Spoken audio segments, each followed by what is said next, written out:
Future Vision Study Center, Salem. எங்களோட videos உங்களுக்கு பிடிச்சிருந்தா லைக் பண்ணுங்க, ஷேர் பண்ணுங்க, கமெண்ட் பண்ணுங்க. மறந்துடாம சப்ஸ்கிரைப் பண்ணிட்டு கூடவே இருக்க பெல் ஐகானை கிளிக் பண்ணிடுங்க. ஸோ தட் எங்களோட வீடியோஸ் உங்களுக்கு மிஸ் ஆகாமல் வந்துட்டே இருக்கும்.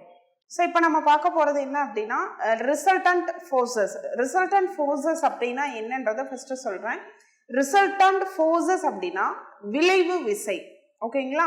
ஸோ விளைவு விசை அப்படின்றது எதனால் ஏற்படும் அப்படின்னா, ஒரு பொருள் இருக்குது, அந்த பொருள் மேலே நம்ம ஃபோர்ஸ் கொடுக்குறோம் அப்படின்னா அந்த எவ்வளோ ஃபோர்ஸஸ் கொடுக்குறோமோ அந்த அவ்வளோ ஃபோர்ஸஸ்னுடைய மொத்த கூடுதல் தான் உங்களுக்கு என்னென்னா விளைவு விசை. ஓகேங்களா? ஸோ இப்போது எக்ஸாம்பிளில் உங்களுக்கு சொல்லணும் அப்படின்னா பாருங்க, இது ஒரு ரிஜிட் பாடி. ஓகேங்களா? ஃபார் எக்ஸாம்பிள் ஒரு பீரோ இருக்குது, ஒரு பீரோ ஆர் ஃப்ரிட்ஜ் ஏதாவது ஒன்று இருக்குது. ஸோ அந்த பீரோவை நம்ம லெஃப்ட் சைட்லேருந்து ரைட் சைடு ஒரு 5 மீட்டர் நம்ம நகர்த்தணும் அப்படின்னு நீங்கள் இமேஜின் பண்ணிக்கோங்க. ஓகேங்களா? ஸோ இது ப்ராக்டிக்கலான எக்ஸாம்பிள் தான். ஸோ நல்லா புரியும்னு நினைக்கிறேன். ஸோ இதுதான் பீரோவாக கன்சிடர் பண்ணுங்க. ஓகே? ஸோ இந்த பீரோ இங்கே போடுறேன், உங்களுக்கு புரியும், நல்லா புரியும். ஸோ இங்கே பாருங்க, இது ஒரு பீரோ, ஒரு ரிஜிட் பாடி. ஓகே? ஸோ இந்த ரிஜிட் பாடி மேலே நம்ம ஒரு 3 பேர் இல்லை 4 பேர் சேர்ந்து தான் இந்த பீரோவை நம்மளால் தள்ளி இந்த இடத்துல ஒரு 5 மீட்டர் தள்ளி இந்த இடத்துல நீங்கள் ஃபிக்ஸ் பண்ணணும். ஓகேங்களா? இது வந்து bureau, it should be bureau. Okay? இதை கன்சிடர் பண்ணிக்கோங்க பீரோவா. ஒரு 3 பேர் சேர்ந்து இந்த பீரோவை தள்ளும் போது தான் இது இங்கேருந்து இங்கே வருது அப்படின்னா இந்த 3 பேருனுடைய மொத்த ஃபோர்ஸ்னால தான் இந்த பொருள் இந்த இடத்துல இருந்து இந்த இடத்துக்கு நகர்ந்து வந்திருக்க முடியும். ரைட்டுங்களா? ஓகே. ஸோ அப்போ அந்த 3 பேருனுடைய ஃபோர்ஸினுடைய கூடுதல் தான் என்னன்னு சொல்லுவோம்னா ரிசல்டன்ட் ஃபோர்ஸ். ஓகே? ஸோ இது ஃபோர்ஸு, இங்கே ஒரு ஃபோர்ஸு, இது F1, F2, F3. இந்த 3 ஃபோர்ஸினுடைய கூடுதல் தான் உங்களுக்கு resultant force F1 + F2 + F3. Okay? So இதெல்லாம் வெக்டர். ரைட்டுங்களா? ஸோ இதுதான் ரிசல்டன்ட் ஃபோர்ஸ் அப்படின்னு நம்ம சொல்லுவோம். இன்கேஸு இப்போது பீரோ இப்படி நீங்கள் லெஃப்ட் சைடில் பிடிச்சி தள்ளுறீங்க ஒரு 3 பேர், பட் ஆப்போசிட்டில் ஒரு ஆள் இங்கே வந்து இப்படி தள்ளினாங்கன்னா, ஓகேங்களா, இப்படி ஒரு ஃபோர்ஸை கொடுத்துட்டாங்க அப்படின்னா இந்த ஃபோர்ஸ்னால இந்த பொருள் இப்படி போகுமா? நகர வாய்ப்பு இருக்கா? இல்லைங்களா?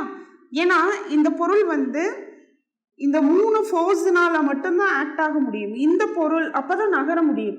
ஆப்போசிட்லேயோ இல்லை சைட்லேயோ உங்களுக்கு ஒரு ஃபோர்ஸை கொடுத்து அந்த பீரோவை நம்ம தள்ளக்கூடிய ஃபோர்ஸுக்கு ஆப்போசிட்டாக ஏதாவது ஒரு எகெயின்ஸ்டாக ஒரு ஃபோர்ஸை கொடுக்கும் போது இது என்னாகும்? இந்த விளைவு விசையிலிருந்து கொஞ்சம் மாறுபடும். அப்போது இது விளைவு விசை அப்படின்றது இது மொத்தத்தினுடைய கூடுதல் நம்ம சொல்ல முடியாது. ஏன்னா அங்கே நடக்காது. இந்த பொருள் நகரணும். இந்த இடத்துல இருந்து இந்த இடத்துக்கு மொத்தமாக கொண்டு போய் வைக்கக்கூடிய அத்தனை ஃபோர்ஸினுடைய கூடுதல் தான் உங்களுக்கு என்னன்னா ரிசல்டன்ட் ஃபோர்ஸ். ஓகே? அப்போது ரிசல்டன்ட் ஃபோர்ஸ் எல்லாமே இந்த மாதிரி ஆக்ட் ஆகும். இதனுடைய கூடுதல் இப்படி வரும். ரைட்டுங்களா? அது மொத்தத்தினுடைய கூடுதலாக நம்ம எடுத்துப்போம். ஓகே? ஸோ இதுதான் ரிசல்டன்ட் ஃபோர்ஸ். இப்போது ரிசல்டன்ட் ஃபோர்ஸ் இப்போ நான் சொன்ன பீரோ சொன்னது உங்களுக்கு வந்து என்னென்னா ஒரு ரிஜிட் பாடி. ரைட்டுங்களா?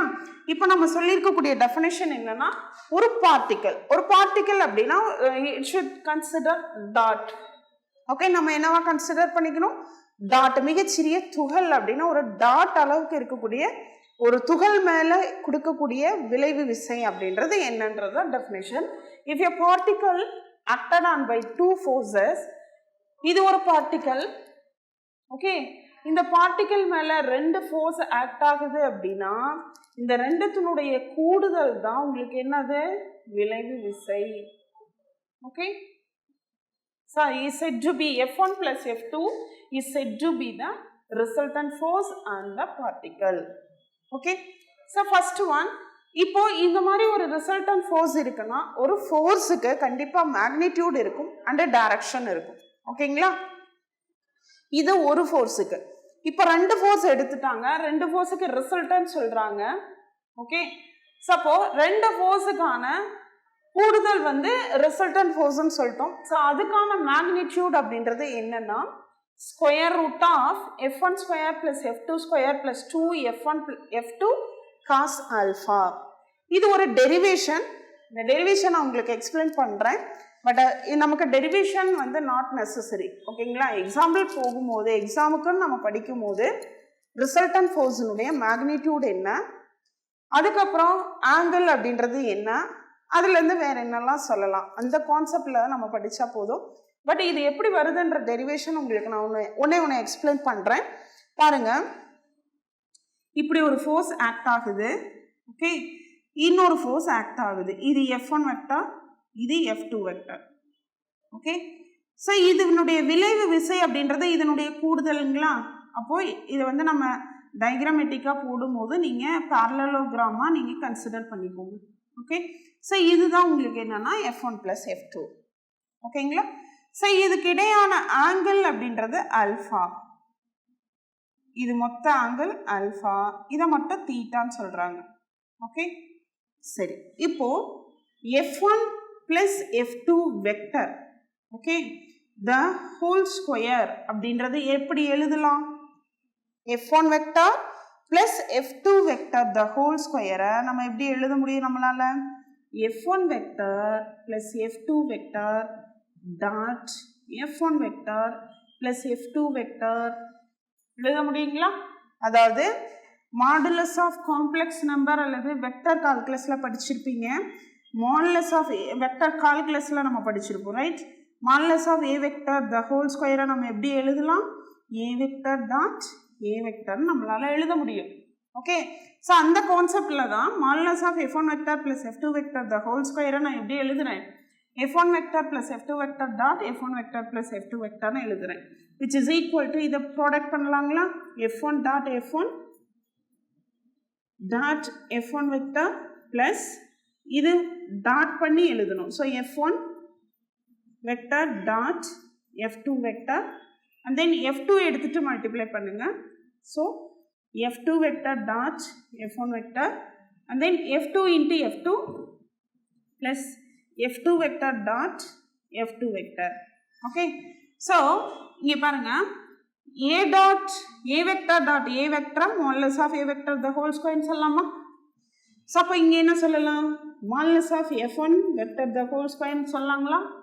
ப்ளஸ் இது f1 dot f2 f2 dot f1 ரெண்டு வெக்டர் a டாட் bனாலும் b டாட் aனாலும் ஈக்குவல் தான்.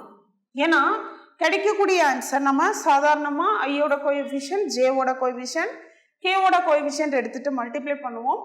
வர்ற வேல்யூ நமக்கு ஸ்கேலராக எக்ஸிஸ்ட் ஆகும். ஸோ அது வெக்டர் நீங்கள் லெஃப்ட் டு ரைட்டு மல்டிப்ளை பண்ணா என்ன, ரைட் டு லெஃப்ட் மல்டிப்ளை பண்ணா என்ன, ரெண்டுத்தினுடைய வேல்யூ ஸ்கேலராக வரும்போது இது ரெண்டுமே டாட் ப்ராடக்டில் வெக்டரை நீங்கள் ரிவர்ஸில் ப்ராடக்ட் பண்ணாலும் உங்களுக்கு ஆன்சர் எப்படி கிடைக்கும்?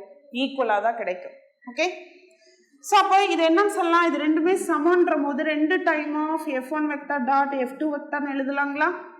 ஆட் பண்ணிக்கலாம். ப்ளஸ் இது எப்படி சொல்லலாம்? Modulus of f2 vector the whole square.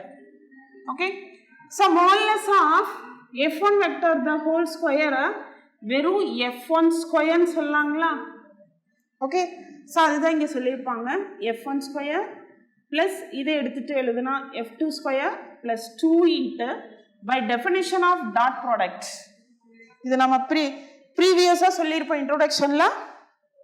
f1 vector dot f2 vector அப்படின்றது டாட் ப்ராடக்ட்டுக்கான definition. A vector dot B வெக்டருக்கான டெஃபினேஷன் என்னங்க?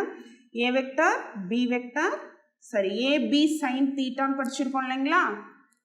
Modulus of A vector modulus of B vector into cos theta. Cross வந்தால் sine theta, dot வந்தது அப்படின்னா cos theta. இங்கே தீட்டாக்கு தீட்டான்னு வரும், ரைட்டுங்களா? ஸோ இங்கே f1 வெக்டர் அண்ட் f2 வெக்டர்னு போடும்போது f1 f2 காஸ் ஆல்ஃபா. ஏன் ஆல்ஃபா போடுறோம்னா f1க்கும் f2க்கும் இடையான மொத்த ஆங்கிள் ஆல்ஃபா. Okay, right. இப்போ நமக்கு என்ன வேணும்? Modulus of f1 vector plus f2 vector மட்டும்தான் வேணும். அப்போ ஸ்கொயர் நம்ம என்ன பண்ணிக்கலாம்? ரைட் சைட் கொண்டு போயிடலாம். அப்போ இந்த வேல்யூக்கு அப்படியே ஸ்கொயர் ரூட் வரும். ஓகே, ஸோ பாருங்க, magnitude of f1 vector plus f2 vector which is equal to square root of f1 square. f1 square is nothing but modulus of f1 vector the whole square plus f2 square plus 2 f1 f2 cos alpha. Okay, so theta be the angle between f1 vector and f1 vector plus f2 vector. It is resultant vector of the particle acted on by the force f1 vector and f2 vector. ரெண்டு force ஒரு particle மேல f1 f2 னு ரெண்டு force act ஆகுது அப்படின்னா அதனுடைய resultant vector தான் f1 plus f2. So f1 ன்றது first vector. So இது ரெண்டுத்துக்கு இடையான angle theta கன்சிடர் பண்ணீங்கன்னா இது வந்து theta. Okay, so இதில் பாருங்க f1 க்கும் resultant vectorக்கும் இடையான angle வந்து theta. Okay, so அதிலிருந்து என்ன கண்டுபிடிக்கிறாங்க அப்படின்னா tan theta. So theta equal to tan inverse of f2 sin alpha divided by f1 plus f2 into cos alpha. Okay, then corollary அப்படின்றது first one f1 f2 equal magnitude. இப்போ இந்த இடத்துல f1 க்கும் f2 equal magnitude சொல்லிட்டாங்க. ஓகேங்களா, இது plus f1 f2 equal magnitude அப்படின்னா f1 f2 க்கு பதிலா f1 நம்ம ரீப்ளேஸ் பண்ணிக்கலாம்.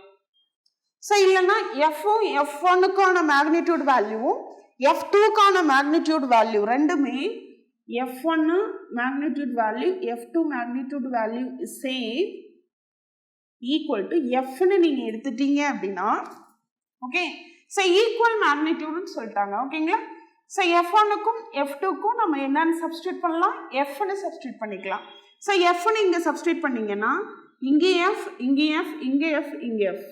ஓகே, ஸோ அப்போ என்ன ஆகும் 2, அதாவது இந்த டோட்டல் வேல்யூ எப்படி கிடைக்கும் அப்படின்னா உங்களுக்கு எக்ஸ்பிளனேஷன் நான் சொல்கிறேன் பாருங்க.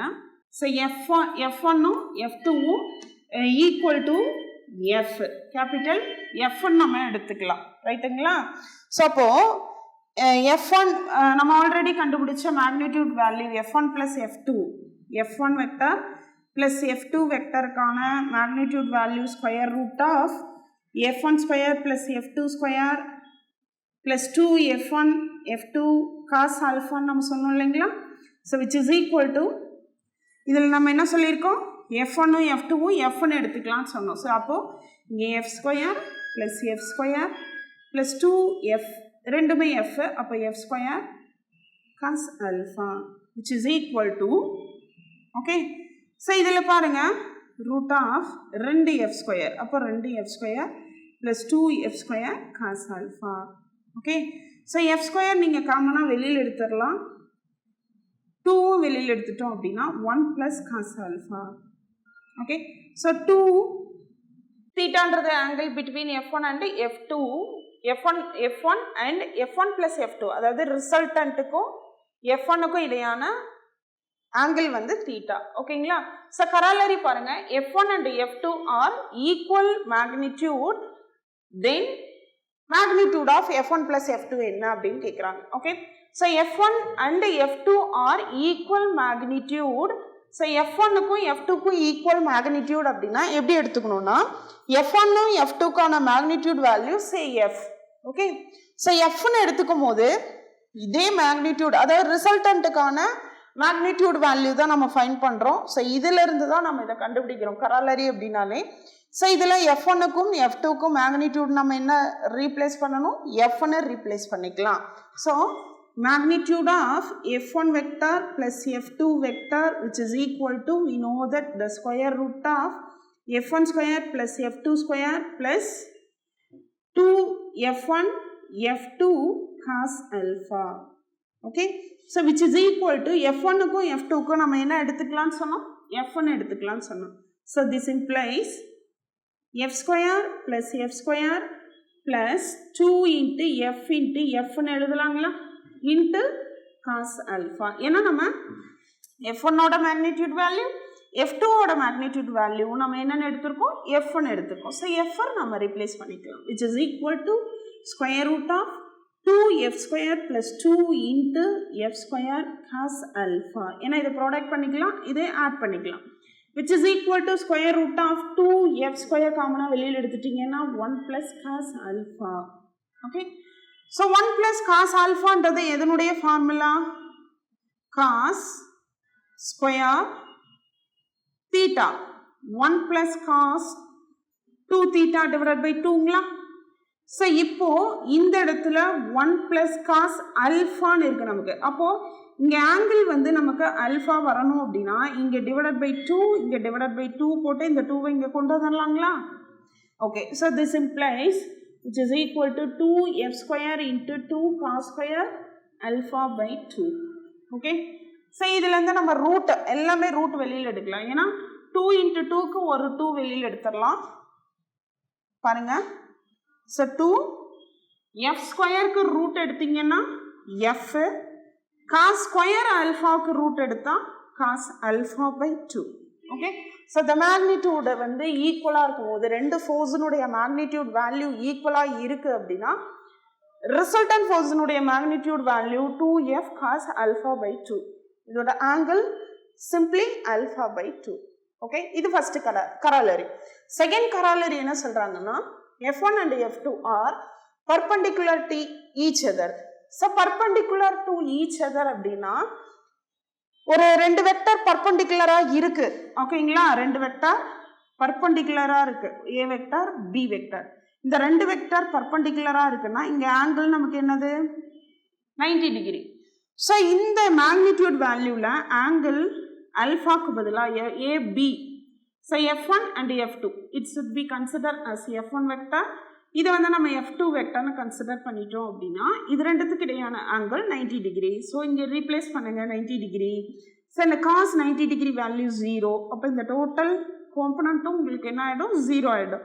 ஸோ இப்போ remaining value F1 square plus F2 square தான் உங்களுக்கு என்ன ஆகும் மேக்னிடியூட் ஆஃப் F1 ப்ளஸ் F2க்கான value square root of F1 square plus F2 square and angle வந்து theta equal to tan inverse of F2 by F1. Okay, so next ஒரு note கொடுத்துருக்காங்க. நோட்டுன்றது ஒன்றும் இல்லை, நம்மளோட காம்போனன்ட்ஸ் ஃபோர்ஸ் வந்து ஆக்ட் ஆகுது, அந்த ஃபோர்ஸினுடைய காம்போனன்ட்ஸ் அப்படின்றத எதை சொல்லுவோம் அப்படின்றதுக்கான நோட்டு தான். ஸோ இது ரொம்ப தெரிஞ்சிக்க வேண்டிய விஷயம். ஓகேங்களா, ஸோ இப்போ ஒரு ஃபோர்ஸ் வந்து உங்களுக்கு ஒரு ஃபோர்ஸ் ஒன்று ஆக்ட் ஆகுது, இதோட காம்போனன்ட்ஸ் வந்து நம்ம ஃபோர்ஸ் ஆக்ட் ஆகிறோட டைரக்ஷன் ஐ, இன்னொன்று வந்து ஜேன்னு எடுத்துக்கிட்டோம்னு வச்சுக்கோங்களேன். அந்த ஐயும் ஜேவுனுடைய டைரக்ஷன்ஸ் எப்படி இருக்குன்னா பர்பெண்டிகுலராக இருக்குது, 90 டிகிரியாக இருக்குது. ஓகே, ஸோ இது எஃப்ன்ற ஃபோர்ஸினுடைய டைரக்ஷன் ஒன்று வந்து ஐ, இன்னொன்று வந்து ஜே. இது ரெண்டுத்துக்கும் இடையான ஆங்கிள் வந்து 90 டிகிரியாக இருக்கும்போது இப்போ f வெக்டரை f into cos alpha i vector plus f into sine alpha j வெக்டர்னு எழுதலாம் அப்படின்றாங்க. அப்போது f cos alpha i vector இங்கே இருக்கும், f sine alpha j vector இங்கே இருக்கும், right? So here f cos alpha and f sine alpha are components of f vector. The force f vector acting in a plane in terms of its components into perpendicular direction in the plane f cos alpha I vector f sin alpha j vector. இது நமக்கு ஒரு derivations இருக்கு, அந்த டெரிவேஷன்ல இருந்து தான் இது exist ஆகும். So நான் உங்களுக்கு சொல்றேன் அந்த டெரிவேஷன் என்னன்னு. அதுக்கு முன்னாடி ஒரு ஃபோர்ஸ் f வெக்டரை நான் 3i vector plus 2j vectorன்னு எடுத்துக்கிறேன்னு வச்சுக்கோங்களேன். ஓகே, ஸோ இதை எப்படி நான் எழுதலாம்னா f vector it should be equal to f vector dot I vector into I vector. இது நார்மலா மல்டிப்ளிகேஷன், இது dot product plus f vector dot j vector into j vector. இந்த மாதிரி நம்மளால எழுத முடியும். இது கரெக்டாக நம்மளால செக் பண்ணலாமா? அதாவது f vectorக்கு ஈக்குவலான வேல்யூ இது, இதே ஈக்குவல் வேல்யூ இதுல இருந்தும் கிடைக்கும் அப்படின்றாங்க. ஓகேங்களா, ஸோ எப்படின்னு பாருங்க. So which is implies f vector அப்படின்றது நமக்கு என்னங்க 3i vector. f vector அப்படின்றது என்னது 3i vector plus 2j vector dot I vector into I vector plus 3i vector plus 2j vector dot j vector, okay, into j vector which is equal to dot ப்ராடக்ட்ல ஐயோட coefficient ஐயோட தான் multiply பண்ணுவோம். ரெண்டு different வெக்டருக்கு, அதாவது ஐக்கும் ஜேக்கும் dot product எடுத்தீங்கன்னா 0. ஏன் 0 ஆகும்? ஐயும் ஜேவும் எப்படி இருக்கு பர்பண்டிகுலரா இருக்கு. டாட் ப்ராடக்ட்ல பர்பண்டிகுலர்னால ஆன்சர் 0 தான். ஸோ அப்போ இது மல்டிப்ளை பண்ணும்போது 0 ஆகிடும்.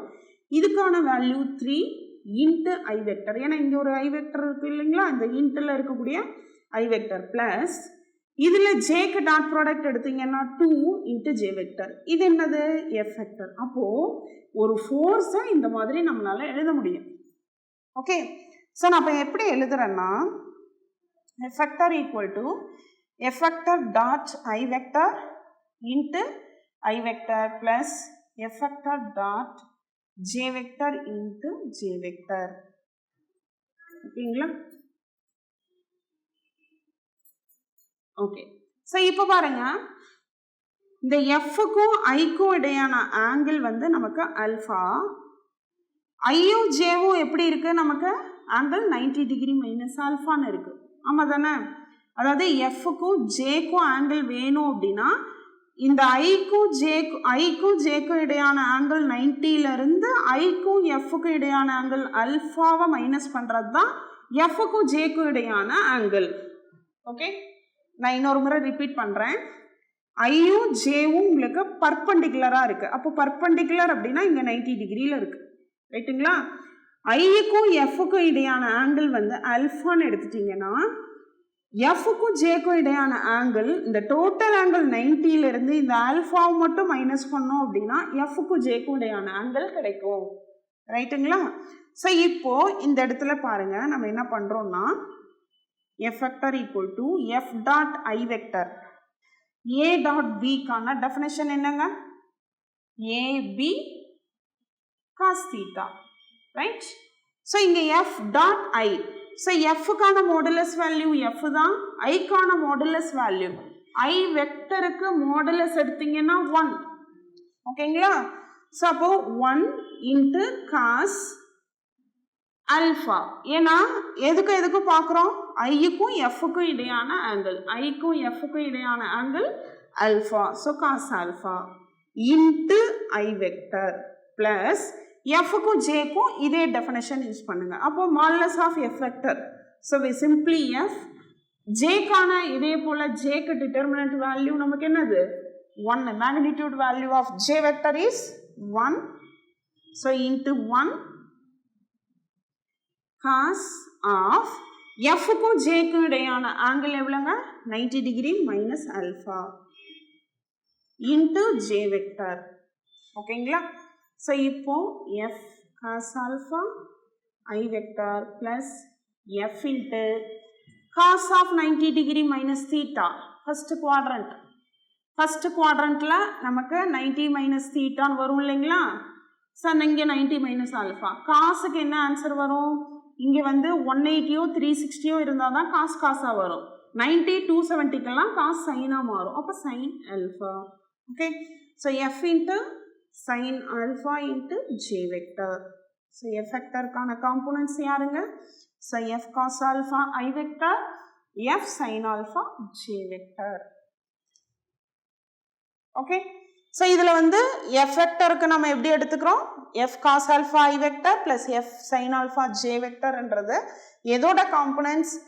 vector f vector ஒரு force acting ஆகுது, அந்த forceனுடைய டைரக்ஷன் பர்பண்டிகுலராக இருக்கு, ஐயும் ஜேவும் பர்பண்டிகுலராக இருக்கு. அப்படி இருக்கும்போது அதனுடைய ஆங்கிள் எப்படி இருக்கு? அல்ஃபா 90 டிகிரி மைனஸ் அல்ஃபா இருக்கும்போது நமக்கு காம்பனன்ட்ஸ் யாருன்னு நம்ம சொல்லலாம்? F cos alpha and F sine ஆல்ஃபாங்கிறது எஃப் வெக்டரோட காம்பனன்ட்ஸ். டிஎன்பிஎஸ்சி டெட் நியமன தேர்வு, PC, SI, TRB, agri, forest, railway போன்ற அனைத்து போட்டித் தேர்வுகளுக்கும் நேரடி மற்றும் ஆன்லைன் வகுப்புகள் ஆரம்பம். அனைத்து போட்டித் தேர்வுகளுக்கும் ஸ்டடி மெட்டீரியல் கிடைக்கும். நேரடி மற்றும் போஸ்டல் டெஸ்ட் பேட்ச் வசதியும் உண்டு.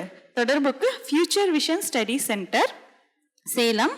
Contact 9042030163. Future Vision Study Center, SKS Hospital Road, opposite to Hotel Lakshmi Prakash, near New Bus Stand, Salem. Cell 90420 30163.